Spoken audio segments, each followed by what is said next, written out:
Good evening. On behalf of National Gallery of Modern Art Bengaluru, Ministry of Culture, Government of India, we warmly welcome you to today's panel discussion organized on the occasion of International Museum Day 2025 on the topic, The Future of Museums in Rapidly Changing Communities. Join us as we explore how museums can adapt, evolve, and lead in the face of dynamic societal transformations. Today we have with us the panelist, Dr. Pankaj Sharma, Director, Directorate of Archaeology and Museums, Government of Gujarat; Kamini Sawhney, Museum Professional and former Founding Director, MAP Bengaluru; Abantika Parashar, District Museum Officer, Government of Assam. The panel will be moderated by Professor Ambika Patel, Dean, Faculty of Fine Arts, MS University of Baroda and President ICOM India.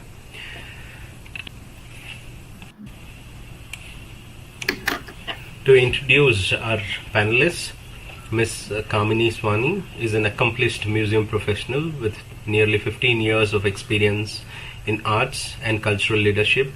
She made history in 2002 as the first Indian elected to the board of International Committee for Museums and Collections of Modern Art, where she advocates for the voices and challenges of the Global South. Formerly the founding director of the Museum of Art and Photography, MAP, in Bengaluru, she led its launch as a digital-first institution during the pandemic, establishing it as a model of inclusive, accessible museum practice. She currently heads the Public Arts Program for Bangalore Abba, a city-wide cultural festival in Bengaluru, and previously directed the Jahangir Nicholson Art Foundation at CSMVS, Mumbai, curating collaborative exhibitions with global institutions like Tate and the British Museum. A respected international speaker, Ms. Kamini contributes to key dialogues of the future of museums, community engagement, and digital innovation in the cultural sector. Abantika Parashar is an experienced museum professional currently serving as the District Museum Officer, Government of Assam, overseeing museum in Jarot and Majuli. With over a decade in museology and heritage management, she has worked with institutions like IGNCA and the Naga Heritage Museum. A recipient of Getty Fellowship and other international grants, she has presented at ICOM, CECA and CIDOC forums. Abantika is also a published author and translator, deeply committed to community engagement, intangible heritage, and inclusive museum practices in Northeast India. We have with us Dr. Pankaj Sharma, is a veteran museum professional with over 20 years of experience, currently serving as Director of the Directorate of Archaeology and Museums, Government of Gujarat. He holds a PhD in Jaipur's Karkhanas and dual post-graduation in Museology and Indian Medieval History. A UK Visit Fellow at the V&A Museum in 2012, he has contributed extensively to museum practices through national and international forums. He led Gujarat's acclaimed Museums at Your Doorstep initiative and now oversees major museum projects bringing innovation and vision to state's cultural heritage landscape. We have our moderator, Professor Ambika Patel, is a prominent museologist and academic leader. with over 20 years of experience in museum studies, archaeology, and cultural heritage management. She serves as Dean of Faculty of Fine Arts, Director of Maharaja Ranjit Singh Institute of Design, and Head of Museology at the Maharaja Sayajirao University of Baroda. Currently President of ICOM India, she has held key roles in national and international museum bodies and collaborated with institutions like Metropolitan Museum of Art and the V&A Museum. A scholar, curator, and advisor to major heritage projects, Professor Patel is widely recognized for her contribution to inclusive museum education and heritage leadership in India and beyond. I welcome all the panelists and the moderator.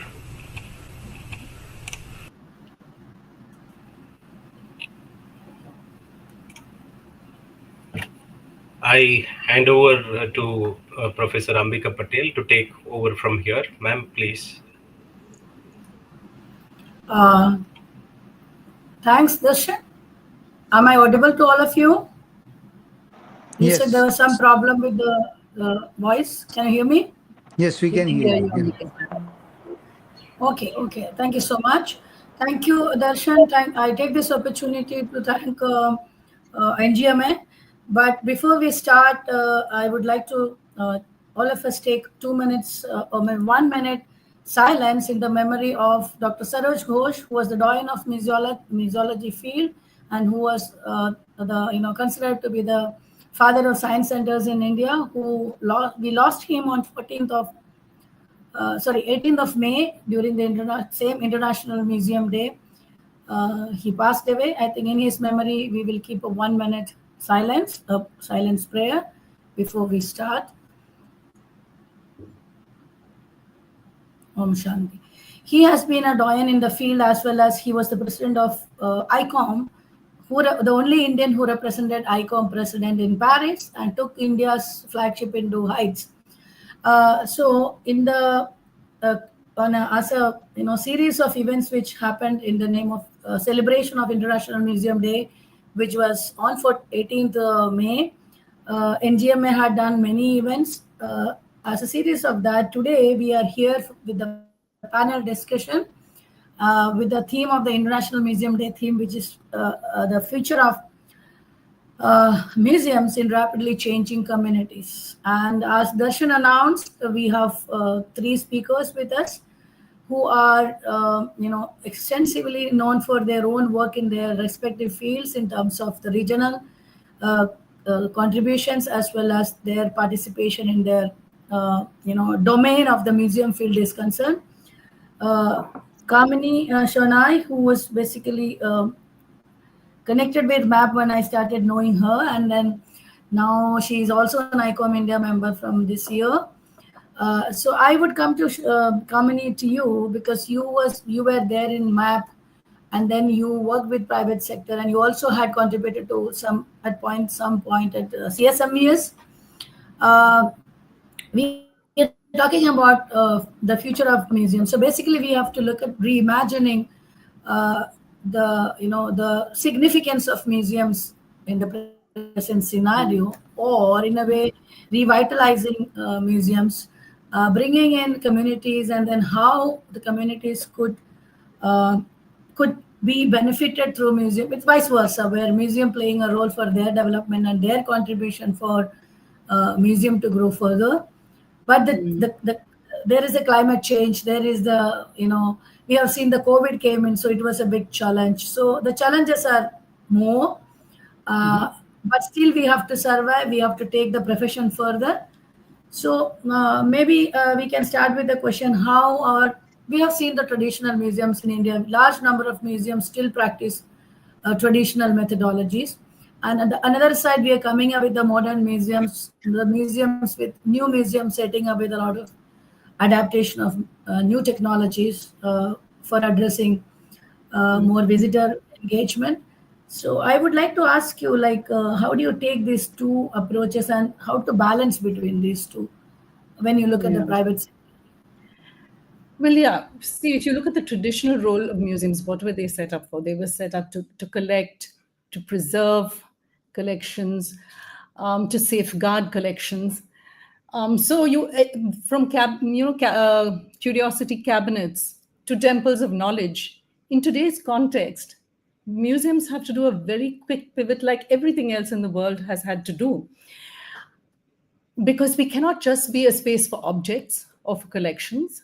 We have to see how do we use those collections to respond to the needs of the community.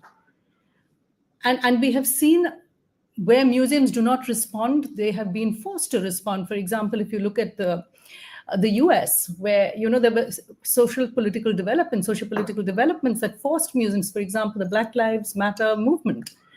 It was then that museums realized that, okay, we cannot play the traditional role of only interpreting our collections. We have to respond to what are the issues that matter to our communities. So I really think today the museum needs to be a space for dialogue. It needs to be a space for cultural exchange, for intercultural learning. And we have to give our communities a sense of ownership over the space. So how do we build this interactive relationship with the community? Because the museum can no longer be the dominant voice. It now has to be a much more interactive relationship where we realize that while there is a great deal of scholarship and knowledge and learning within the museum space, there is also a great level of knowledge within the community. And we have to be able to respect that. And we have to be able to absorb that, so together with the community, we co-create. So I really think that is the way forward for museums today. If they are to become, they have to be vibrant cultural hubs where people feel that they belong, that they have an ownership, that they are indeed stakeholders, and they are not just bystanders. Thanks, Kamini. But so yes, of course, we now think that museums has to be a space of dialogues, a space for community to interact, a space where community can come and look at the collections and enjoy, and how we could create and co-create, to bring in more meanings to our exhibitions, to more meanings to our collections, so that the bridge building could be more effectively done to make more relevance to the collection as well as to the identity of the museum. Taking up this further, I would like to ask Pankaj, call upon Pankaj, Dr. Pankaj, to Yes. Could you please talk about your take on it from a perspective of how the government museums take up this, and also possibly now we are talking about public-private partnership, the PPP model. How do you look at it, and then what is your take on it? First of all, like in this matter, I should say, like now at the time we are focusing on the physical museum, where physical collection is there, but simultaneously we are also focusing on the digital aspects also. Because like earlier, what we have seen, like the museum is we can say those are the places for the visual storage. Objects are displayed over there, and we have some text panel is there. So it is not like each and every visitors, they are coming to visit the museum, they are going through each and every detail of the objects. So recently we have on the 16th of January, we have inaugurated the Asia's first archaeological experiential museum in Vadnagar. So why I'm calling this as an experiential museum, because there we have most of the time wherever ASI Archaeological Survey of India, they have excavated the site, they have refilled the site, and they have covered the site. But in the Vadnagar, we have opened the entire site. It is open to public. So anytime visitors, they can come to the museum. So first they can have round to the museum, and then they can also go on the site. So what we have done in this museum, this museum is very much experiential, because in the museum also, as you start your journey, so we have found so many things from the 2nd century BC to the Gaikwad time period. 7 cultural periods are over there. So in the first gallery, if we are we have showcased the museum as you are walking on the excavated site.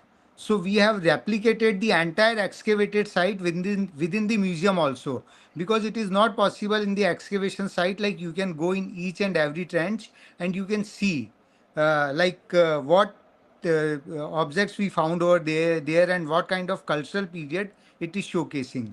So we have replicated the entire excavation site in the gallery. So you will feel you are walking on the excavation site. And earlier seal is there. So we have marked like on which trench where we have found that particular seal, from which period this belongs to. Then we have so many films also we have. So it is showcasing the different periods of Vadnagar. So you are getting an idea about like I when archaeologists they have like found so many objects over there. So after that we involved the IIT Gandhinagar also. They have take up the research of in different aspect like in ceramics also they have done the research, and we have found so many like almost 10 to 12,000 objects of the shell bangle objects we have found. So it is showing like Vadnagar was in the Vadnagar there was the industry of the shell bangle industry was there. So we have showcased all the shell bangles in a manner like you can see like how development was going on in this shell bangle. Earlier very simple designs were there, then integrated designs they have started to produce, and other aspects also like we also showcase over there like what was the trade route, what was the relation of the Vadnagar with the other parts of the world. So all the aspects we have showcased in the Vadnagar Museum, and we have taken the help of the digitally and real objects also. So if you are going to the museum, within the museum, so minimum you will not it will take minimum 1.5 hour to 2 hour, and you will not be able to like आपको ये पता भी नहीं पड़ेगा कि कैसे मेरा 2 घंटा वहाँ पे पास आउट हो गया, because there are so many interactives are there. We in some places we have just place so much clay is there. So the visitors or students they are coming over there, they are making the old kind of toys, because so many terracotta toys we have found in different cultural period.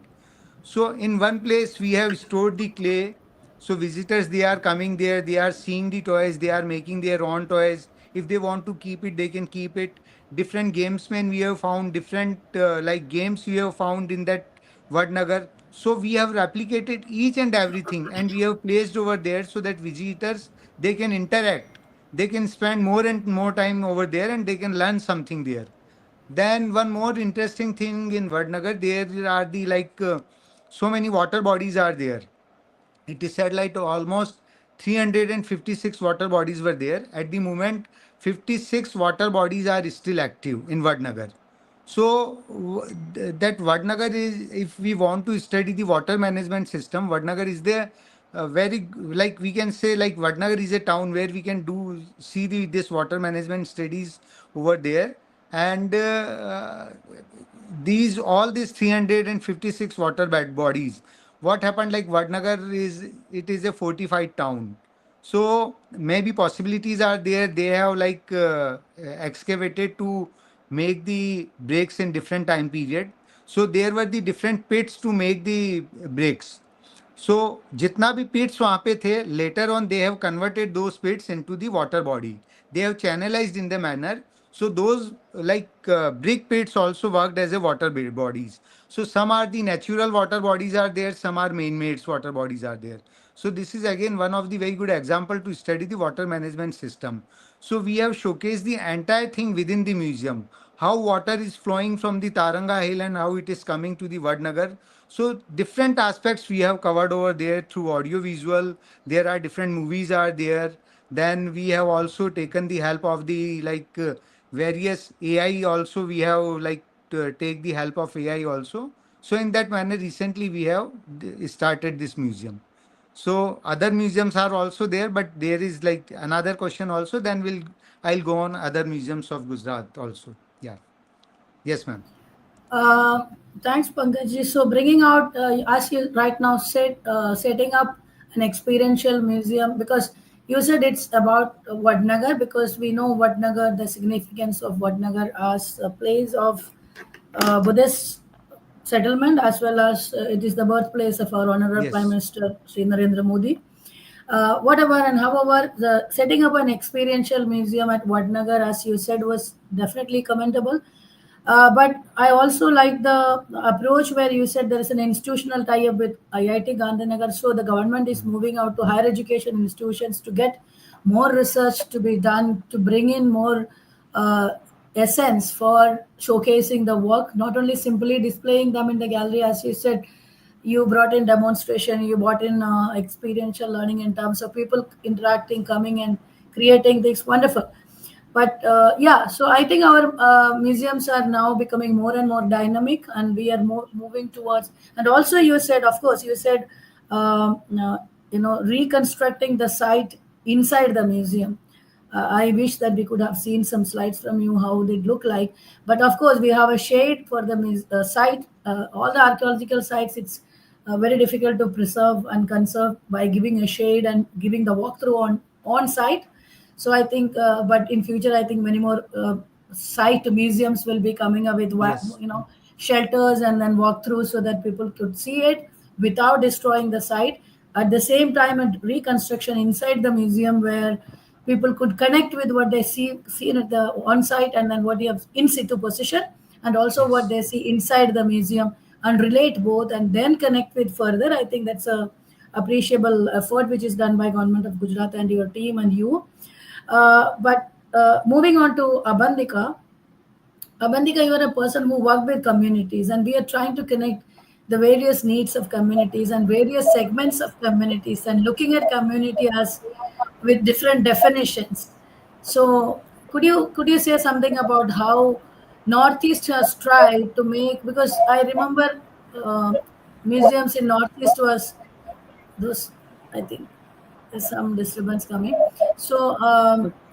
There's a lot of story because I think we have seen Assam come up with large number of museums now.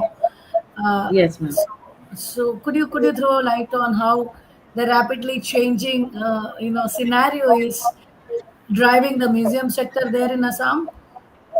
Yes, thank you so much, ma'am, for these questions. As you have said, that community, yes, I just love walking with the communities, and I'm extremely blessed that through like in my walking around 15 years of walking, I have been like very, very lucky to walk in some remote places with some communities with extraordinary collection.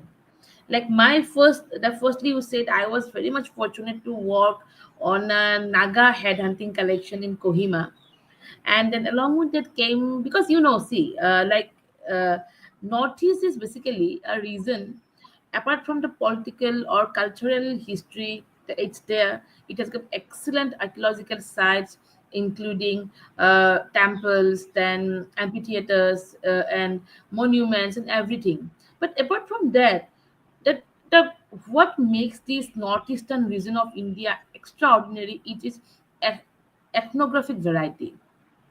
And that is one segment that is actually endangered, or like to an extent endangered in some spaces, and actually having problem, facing problem and existential crisis in front of this globalization. Because you see, like if I say in Arunachal Pradesh, it's a northeastern state, and there like numerous dialects are there, used to be there. And then now when that of course globalization, we have to welcome that. So everything is like diminishing, the languages are dying up, then ethnic way of life, it is diminishing. So there was actually a phase, a phase there. But then what happened, museum is suddenly, there was a gap, of course, as you have said, and then suddenly there was a boom in this field. And people, not only I say government, but people from the grassroots level, they are actually there, they have become aware of the, I won't say museum, but they become aware of their heritage identity, what make them unique. So now we can say, okay, there are lots of museums, not only in Assam. Assam is having some excellent museums are coming up. Along with that, in Manipur, Sikkim, Nagaland, Mizoram, everywhere, the new concepts with museology, with interactive activities, then with technological advancement, new museums are coming up. But what makes it very striking is that people at the grassroots level, they are extremely aware of their root and their heritage. That's the reason we get now. Initially, there used to be black markets and all. We all know about the Delhi Janpat, those titan shops, what they're actually doing. But now we see, initially, in lieu of some, in exchange of some money, there were instances that those things were smuggled up from in the entire Northeast. I won't say Assam, but from entire Northeast. But now we see donors in museums, and they are actually, people are very much interested to know who they are, what is their root. And that is the result, that that people are coming to museums to see. Then museum has become a part of the curriculum actually. Yeah, according to new education policy, museum visits, museum, they are a part of it. So again, in that way, museum has got huge importance in the entire life, I'll say. And then again, this time we are getting so many, intern students. They voluntarily, they want to internship in our museums, they want to do volunteer work. That's a very good sign actually, because I say that if we want to run a museum, if we want to make a museum accessible, then what we have to do is that we have to make firstly interested the students, but they are the flag bearer, they will be the leader in the coming time. And secondly, those who are not at all interested in museums, because truly believe, if there's a researcher or a PhD student who has to come to my museum, they will come by hook or by crook, even if my museum is situated in the center of some Gobi desert or Thar desert. They will come by hook and crook. But as a museologist, a museum worker, heritage worker, my credentiality is that if I can drag a student who has no interest in museum, or a person from economically background section or something, if they come up voluntarily to the museum, then that's my success. And I'm very happy to say that I very frequently now get donations from those sections. We get volunteers from, I won't say only me, but all the Northeast, that museum curators, they are getting donations and volunteers, and I think that is a success. What about the situations in Majuli, and how do you think Majuli can play a role in community and museum co-curation and co-creation? Majuli, yeah, ma'am, Majuli is a place actually. People know that Majuli what used to be the largest river island, but now it is the second largest because of the erosions and all. So this is a very unique place where at one side there's a monastery, Vaishnava monastery, is a half of Vaishnavism, and on the other side it has got rich ethnographic lifestyle, including the missing communities, Deuri communities, the rivering based. Their lifestyle is rivering based, and apart from that, there comes that yeah, there are archaeological remains, and then again there's a flora and fauna, the biology, but the biodiversity. So in a way, museum makes a excellent say open air museum, I'll say, or a new and a kind of open air museum, because it's every corner has some heritage. So initially all these monasteries, they have their own museums, which are okay, they get lots and lots. I say they have the highest footfall.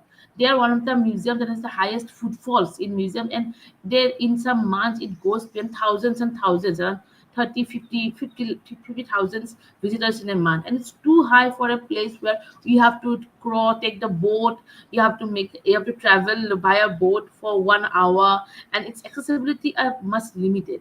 But then again, that now, like with the help of our government, like I am working with it, and like with government initiative, a very new museum is coming up in one of the hot draws, where we are actually trying to focus on that, that not only its history, its heritage, but we are also trying to engage some communities, because people should know that why those things should be carried forward. Because I truly believe that these religious institutions, they're not only for worship, they are actually, some center of our lifestyle, our way of life. And in a way, these monasteries in Mazuli, they are actually epitome, or they are the symbol of how way of life used to be, or the way of life. Because the devotees come here, when they come, they not only come with worship, because they carry along with it a way of process, like how they prepare to come themselves, how they dress, their belief system, the offerings that are given to the god, and like along with that, the ritualistic practices, the prayers, the songs that they sing, the dances, they actually make that, because these monasteries not only religion, all these small elements, they are actually what makes them very much significant and unique from one another. So in a way, in these museums, those things are trying to be like, these things has been tried to save and then to showcase to the people. So in that way, actually, the community based things and like community interpretations are trying up being tried up in Assam. Yeah, thank you for throwing some light on Majuli, because I remember somebody researching on it and had close interaction with them, looking at Majuli itself as a living museum, the living area, the Yeah. community people, the worshipping areas, and the huge amount of collection they have under Yes. them, from mask to utensils to worshippings Yes. to even their paintings. I think a lot of work has to be done in that areas where we are talking about rapid change in other things in the communities. But Yes. I think there are living museums, living communities need to address. A lot of research has to be done in those directions. We all Yes. have the responsibility to support them, to bring in that trust in them, that we are not converting their treasures into a museum, but we're trying to bring that those collection to the public, so that they get wider identity, as well as public know about them. I think this is an area where possibly Assam can take it further. Moving from Majuli to map, Kamini, can you say something about your experience when you're establishing map and as one of the founder director, how the transition of getting a contemporary collection getting established into a new building, and at the same time addressing a cosmopolitan community public, something, when I say community, the cosmopolitan segments, migrant communities there, original communities there. So taking the community definition to a next level of the student community, the elders community, the migrant community, and the original communities, and then building up a contemporary art museum with a lot of contemporary art collection. What is your Okay. take on integrating technology and the community? Some of your Yeah. experiences. Could you please share?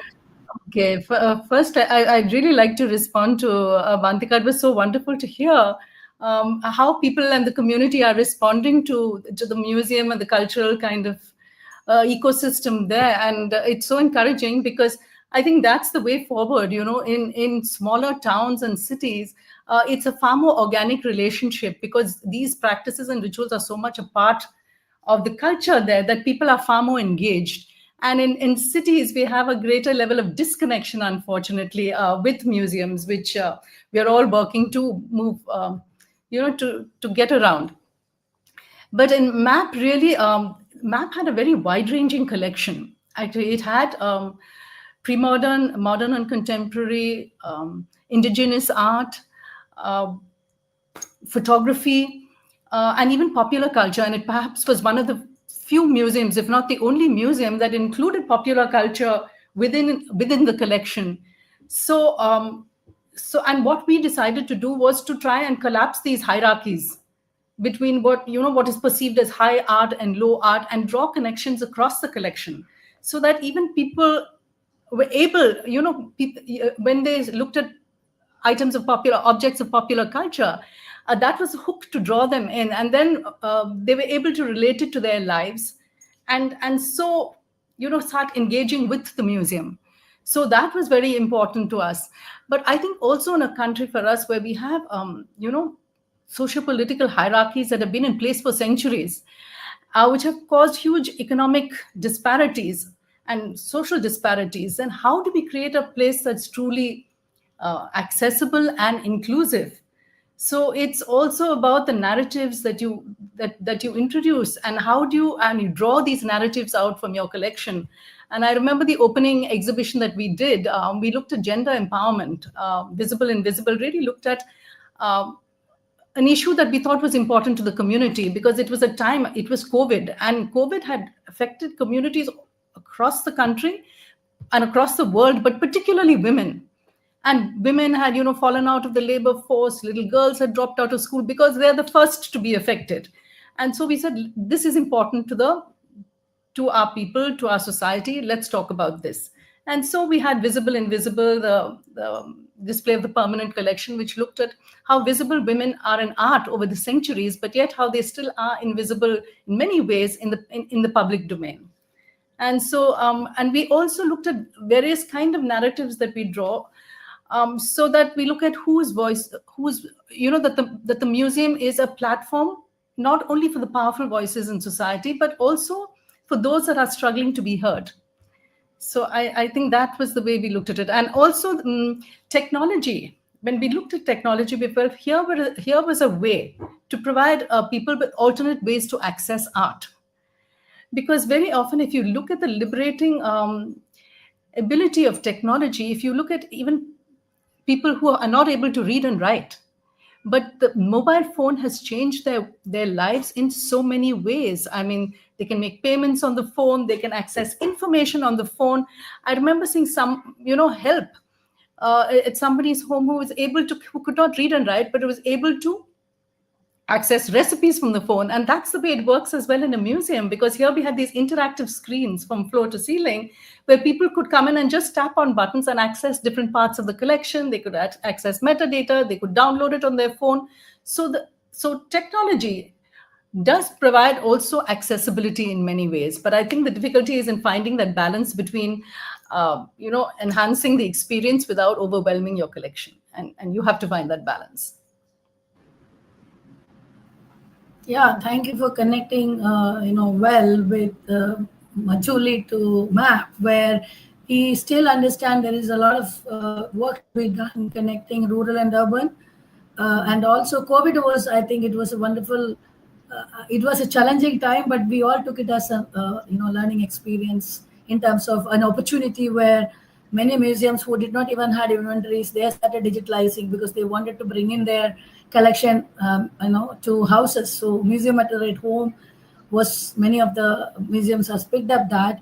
At this moment, I would like to come back to Dr. Pankaj Sharma to ask about, as far as community engagements are concerned, so how could, what is the efforts you can share with us to the listeners in terms of, because in Gujarat, we have large number of communities. If you look at rural communities, craft communities, Gujarat is rich with, and you are leading the state museum.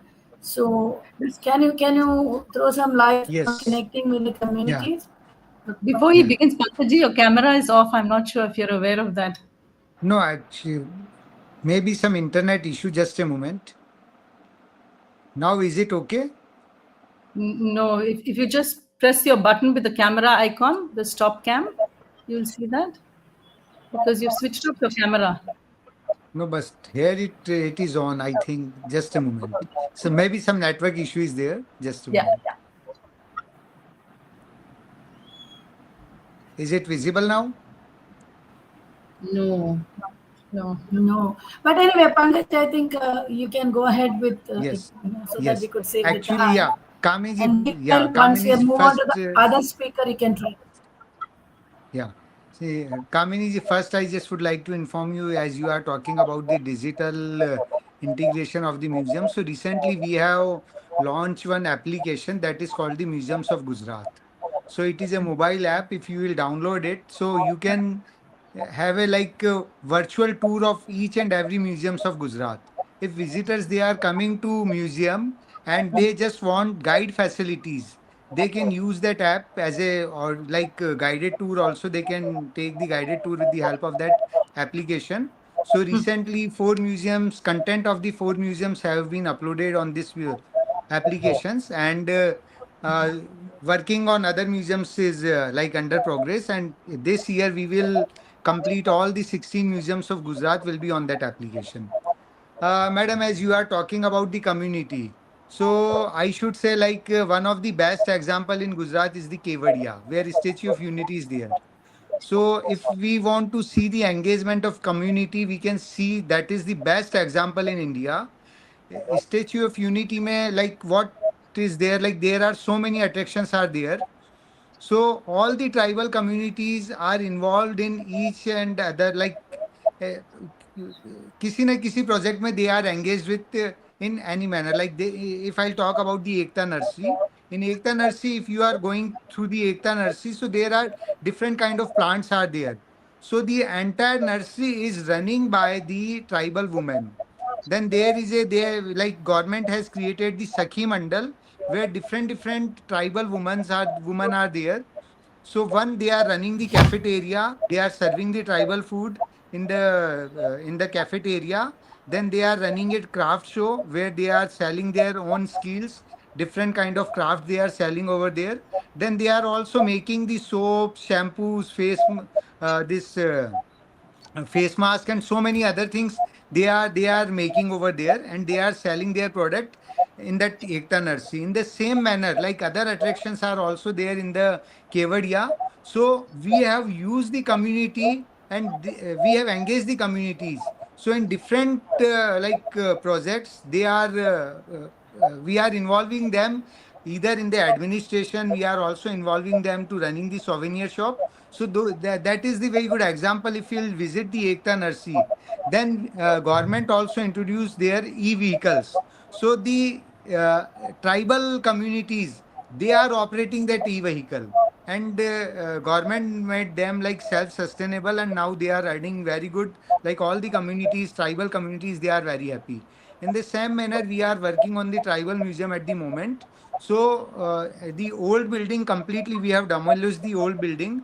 Now what we are doing, we are making the building by using the tribal material which is available near like in the vicinity. So whatever sustainable material tribals they are using, the same material we are using to construct the museum. Then we are also using the tribals to do the artwork within the museum. So such kind of activities we are doing over there, and we are involving community.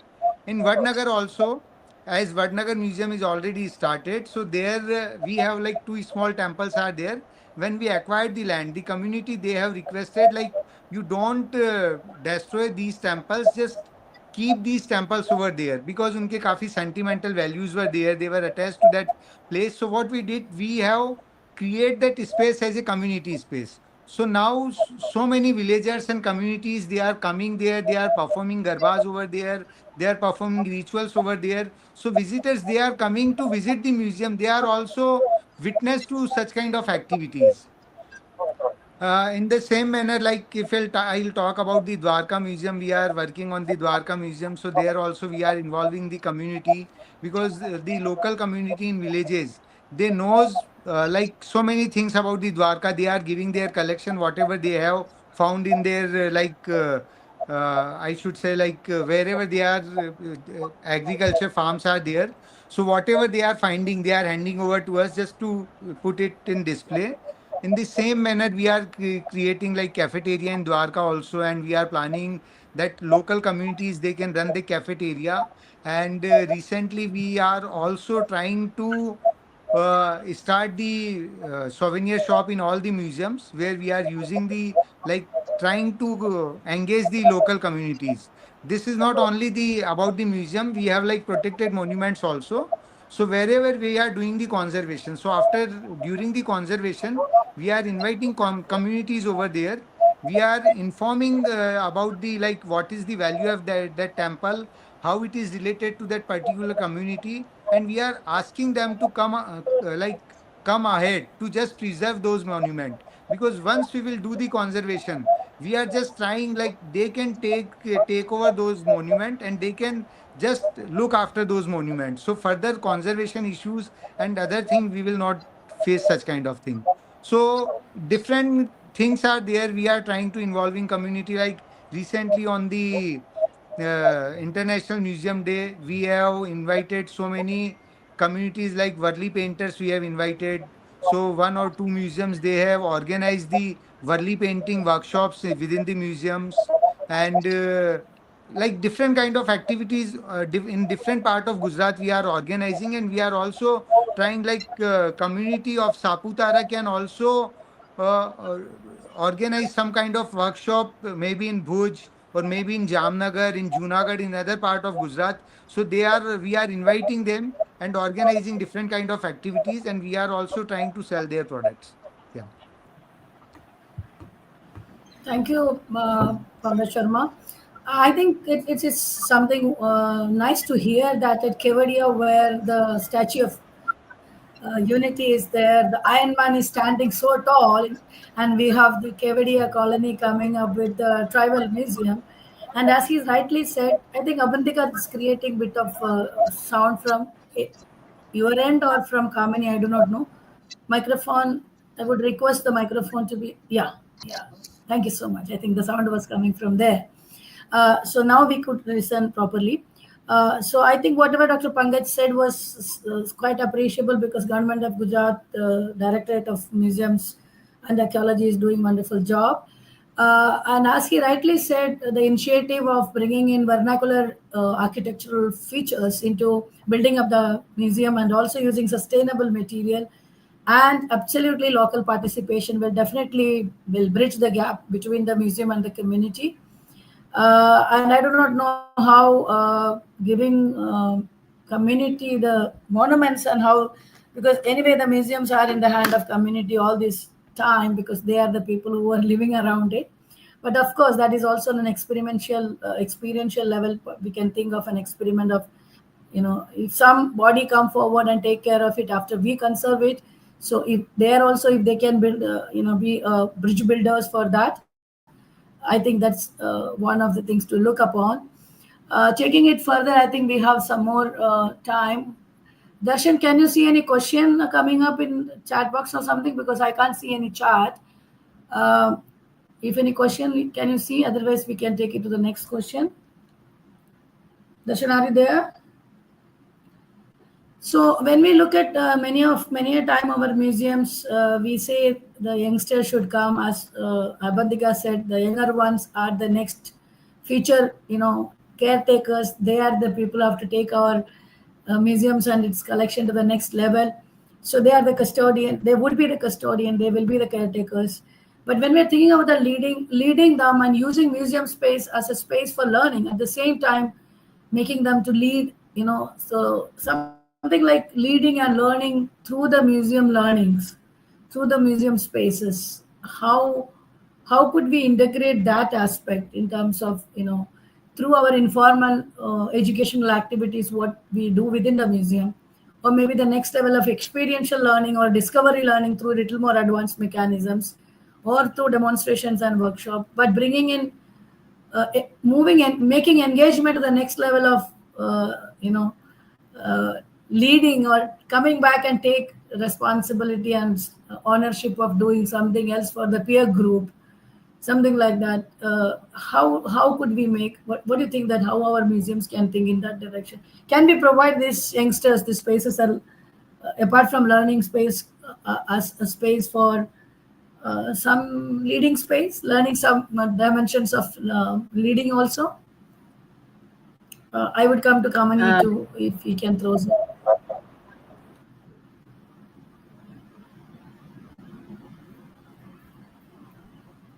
Kamini, you are muted. I remember when we were opening MAP, we were so worried about, will we get young people to come in? Because usually the idea is that museums are very boring spaces, and our real concern was, this is the next generation. How do we get them involved in their culture, in their history? And then the surprising thing was that actually young people kept pouring in, and we see a lot of young people in the museum still, I think. And we've tried to analyze why. I'm not quite sure why, but I also think that one reason was technology, because the idea of the next generation are the digital natives, and you have to speak their language. But how do you bring in elements that get them to engage? And so what was surprising, see, when you talk about a physical space, you actually want people to be able to interact with the artwork. rather than get lost in technology. But I think the clever thing now is to see how you can use technology as a tool to get them to uncover the several layers of art. And that is what we really tried to do. For example, I remember we collaborated with Meta, and there you could come in and actually scan an artwork using AR filters, and then it would you could play certain games with it, but then it would uncover different layers of information about the artwork, different local contexts, more information, and that was the way we started using technology to get young people much more interested. But I think there are so many lessons that your art, your history can teach you. I mean, after all, it is what it represents, right? It represents living styles. It represents the food that took place at that time, the way you lived, the way you acted, what was society concerned with. All these, I mean, it's so important for us to learn from our past and to unlock these stories for the younger generation, so they understand why a museum or why culture or why art objects are relevant to their lives. So I think this whole idea of relevance is extremely crucial. So if we can build programming, workshops, leadership workshops. I remember we also looked at how do we build corporate workshops, for example, and leadership workshops through art. So it's highly doable. The thing is to build it's very possible to build these workshops, and various workshops is one aspect, but even just interactions within the museum with the exhibitions, with programming, which get young people to understand what they are doing in their current life and what are the links and why do they behave the way they do. There are definite clues to our past which tell us why we live the way we do, why do we eat, why do we behave. All of these the answers to these lie in our past. Yeah, because we talk about a lot about informal learning, and we also get interns to learn. People come to do projects, but when workshops are happening, we are looking at these people are the future leaders who really have to take care of the collection. So the kind of, as you said, workshop on corporate understanding and connecting it with different dimensions of museum sector and museum profession definitely would bring in. But I'm just thinking that looking at them as ambassadors for taking care of the artwork and standing for museums come back, and then do help voluntarily if somebody is interested, and that kind of a leadership to take that heritage brand to the community and bridge builders. I think it's a big dream, but Abantika, could, with your experiences, a lot of experiences with various workshops and conducting activities, and with Sika, you had an international exposure with Sika. What is your take on it? Ma'am, actually, what I believe that what we forget to forget to focus, or we don't focus, is actually the term curiosity. That if we have to engage the young people, they are not fool. You have to fulfill their curiosity, and then only they will come. But we take them for granted, and in a way, even though museums are supposed to be informal, we make it extremely formal, and that is the reason we fail to engage the young people. That's what I feel. Because in my museum, in my capacity, in my district museum Jorhat, I have been constantly working with the students, especially the school children. And these are I just very briefly, because time is short, I'll give two instances to what we did. Firstly, during the COVID time, we had one storytelling session online about two forgotten heroes of Indian freedom struggle, and our audience, everybody was either children in between 8 to 12. Either they were, most of them were either Delhi based, non-residential Indian, and non-residential Assamese, like not out of there, staying out of Assam. So we were surprised to know, because they are interested, but their problem is that they can't understand Assamese properly because they are born and brought up outside, but they are interested to know about their heroes. So that was a very successful event online. What we did, we had storytellers. They dressed up as freedom fighters, and then with stories about their heroism, we did that storytelling session. Secondly, I experimentally we did with two very remote schools, developing heritage corners. So what was that? That they are located in some very remote villages. So in a school, there will be, I propose that there can be a heritage corner where the children, all the children, they are in from fifth standard in between 10, they will be the custodian of their collection, they will be the curator, and they will be the docent. So what they did, they designed or displayed those corners with things that they believe peculiar or very important to their villages. And they, when I went there, when the people went there, so it was very experimental for 1 year's time. So what they did, they very, like, they were so happy to know, ma'am, I have got this from my home. And in the exercise, what we get in their museums, we got samples of rices, like rice grains, varieties of rice grains, fishing equipments, and then some kind of old textiles, utensils, and all. But those students, I didn't teach them about those kings and all the whom and that they're teaching skills and all. But they were so spontaneous to bring, and they were so proud. Ma'am, this belongs to my grandmom. My grandmom used to come from that area, and that area they used to, because they had some royal, like, these are Ahum people. What one school was from the Ahum community. So in a way, they actually studied, unknowingly studied, and they explained to me their heritage, their history, their textile history, their food tradition. And they were so proud, that pride.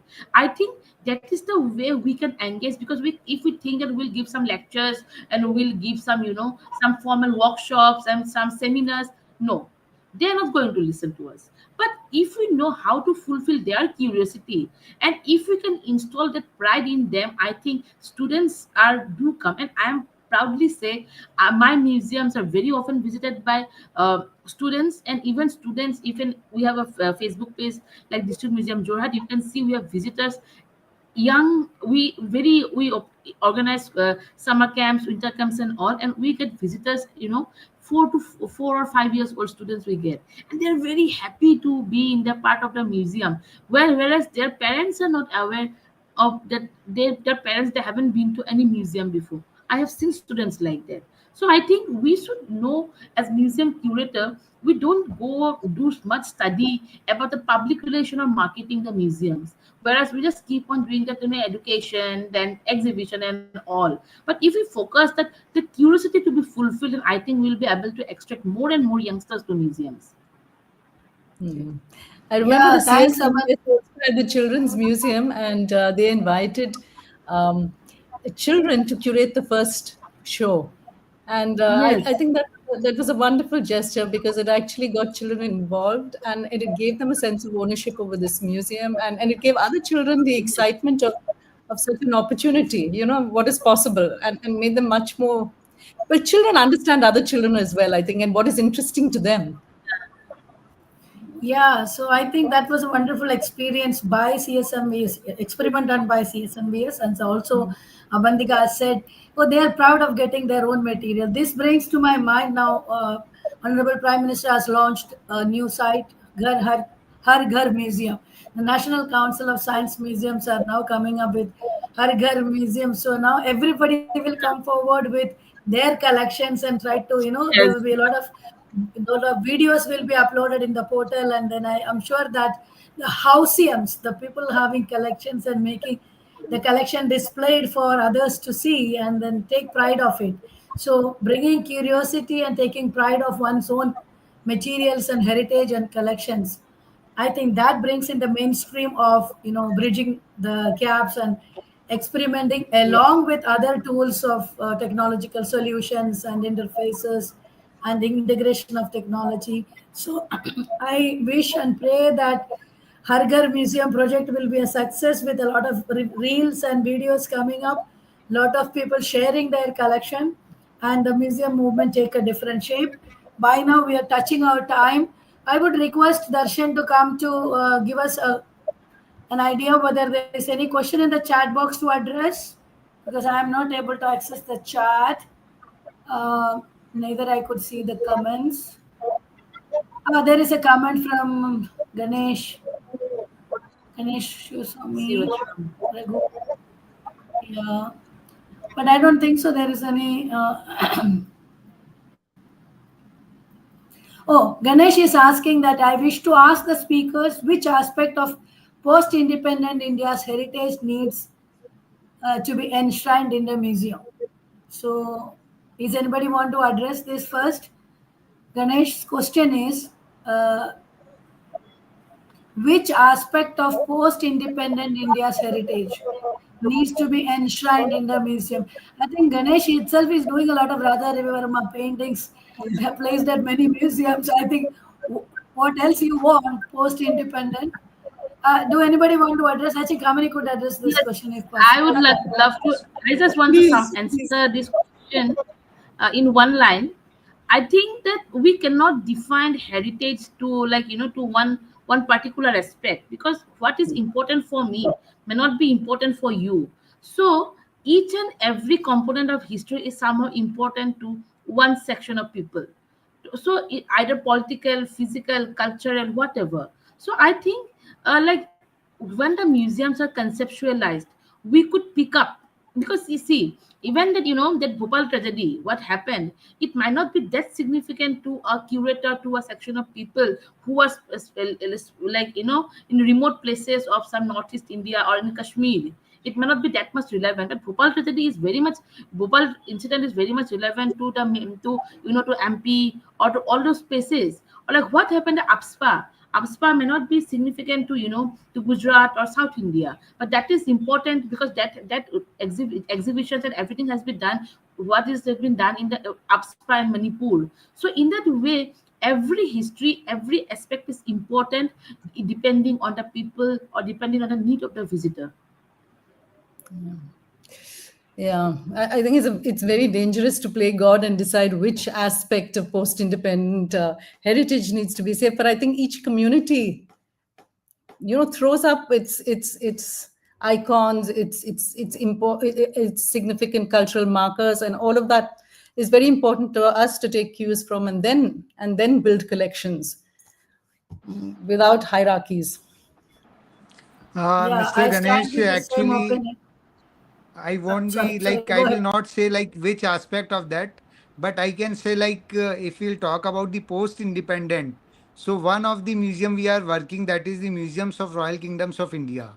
So we are working to showcase the national integration. So it is the like post independence. We are talking about the post independence era in India. So where national, we are talking about the national integrations. So at the moment we are like going to meet the each and every royal families. We are organizing road shows, and at the moment almost 162 royal families. I personally met with them. They are like just providing their whatever information they have over there. So we are collecting data, and if they are willing to also loan some kind of objects to just put it on display in that museum, so we are collecting. And second is the we are also working on the Gujarat Vandana Museum. So it will showcase the three aspect of the Gujarat. Like one is the Siddhi Gallery, second is the Gaurav, and third is the Utsav. So Siddhi Gallery will focus like after the 1960 when Gujarat was formed. So all the aspects it will cover. Then we are also covering the flora and fauna. Then in Gaurav we are covering the like different areas like economical aspect, political aspects, social aspects. All the aspects we are covering in Gaurav Gallery. And in the Utsa, like recently Garba was also nominated in like UNESCO, like in the category of dance. So we are in Utsa Gallery, and it is also talk about the Gujaratis, Bhojan, Brahman, and Bhajan. So these three aspects are very famous for the Gujaratis. So we are covering these aspects in Utsa Gallery. So that timeline of that Gujarat Vanna Museum will be the completed in 2028, and the Museum of Royal Kingdom will be completed by 2027. So I think few aspect of the post-independent India's heritage will be covered in the like in the both the museums. To answer Ganesh, I think Ganesh, I don't want to discriminate post-independent and pre-independent India. India is India. When we look at the Muslim movement in India, I think whatever collection we have and our major museums has come from the pre-independent collections from the ancient times, whatever we could collect from through the time. So I think every collection is important because we, with the diversity of India, with so much of regional diversity, when we are talking about unity in diversity, I think every object for every region, depending on which region, as Abantika said, I think it's important for us. But yes, of course, how Mr. Pankaj Sharma said, different state governments have different way of showcasing their things in terms of the heritage and highlighting things. Of course, they are also doing their part, but I think as a moderator, I would not have a stand on, negotiating between post-independent and pre-independent India. Every collection is important for us, even though it's a small fragment of shell banglas, but Pankaj said in the beginning, the reconstruction of the shell bangle to connect with the story of that community of that erstwhile time, some thousands years back, I think still important to reconstruct the life and the glory of the time through museum displays. So I think we give equal value to whatever collection comes to us. Somebody will be a contemporary curator, somebody will be an ancient curator, somebody will be custodian of most modern collections. Whatever and however, I thank all the speakers for joining us today. Thanks to Kamini, Abantika, and Pankaj, and would request Darshan to take over. By this, I'm trying to finish the session, and thank you all for listening to us. I hope, I hope we tried our best to do whatever we could negotiate between 1 minute. Ma'am, Dan, can please. we take this last question? We got it in the last moment. I'm a huge fan of museums, and I'm curious to know what is the future of museums in 2 or 3 tier cities, especially tourism driven. I think if you ask me, I think we need to have to answer this. We need to look at the statistics in terms of three-tier cities. If anybody have done any statistical visitor profiling and then, museum management statistics, possibly could answer this. Otherwise, I think this question needs some of research to be done to answer it properly. If any of the speaker want to answer, I think, yeah. I think Abantika partly responded to that in her answer, because she talked about how popular museums are in smaller towns, because communities seem much more connected with what's happening there, and I think the museums there also respond. The relationship between the museum and the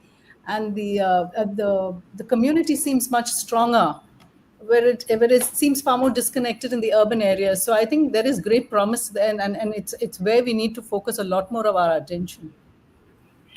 And I think if I'm allowed, maybe I think it is not about which city or how big is the place.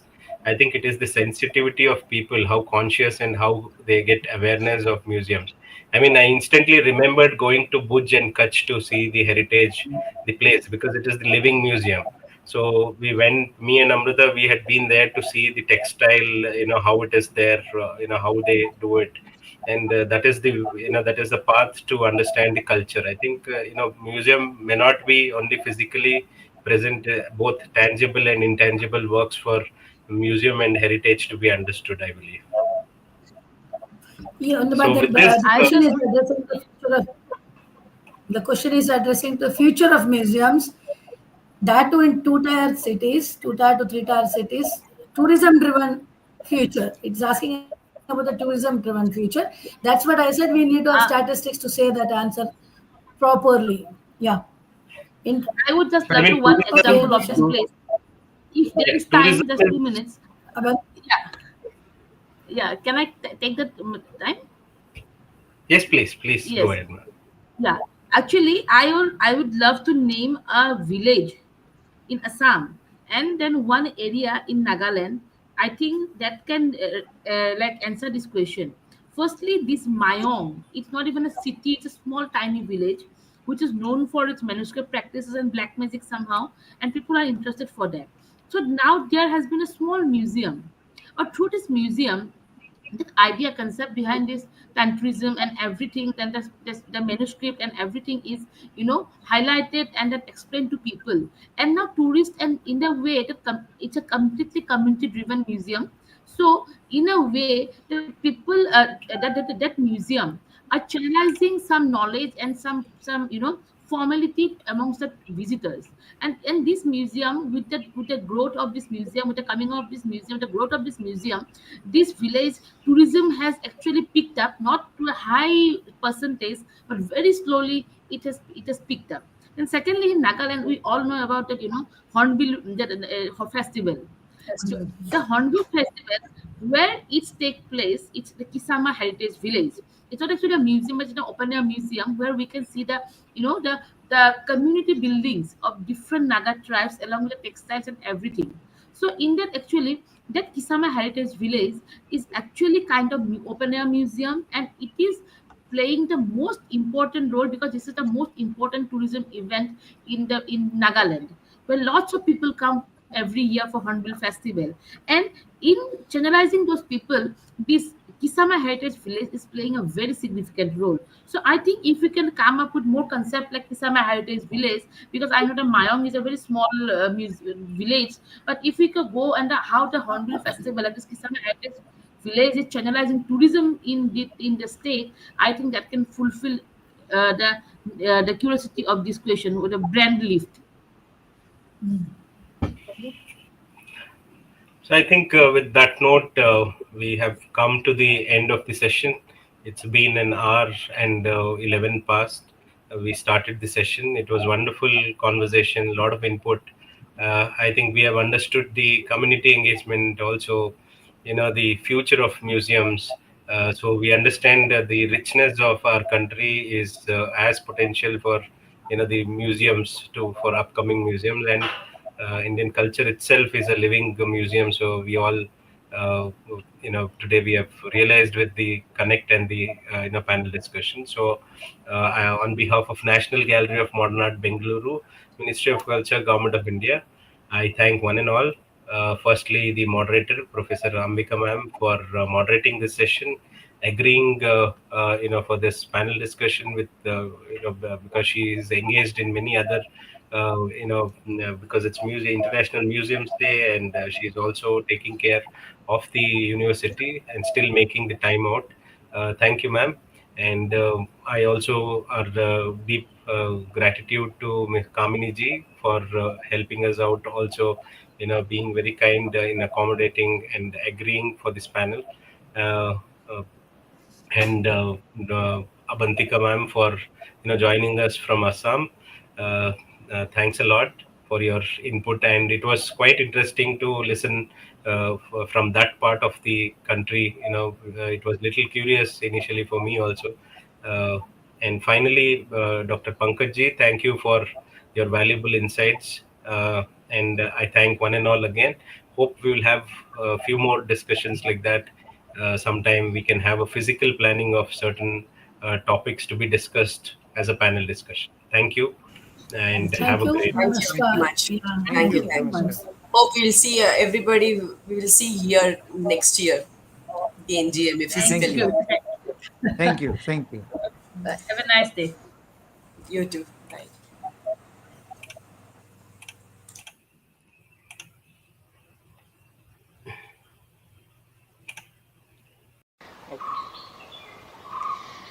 Hi.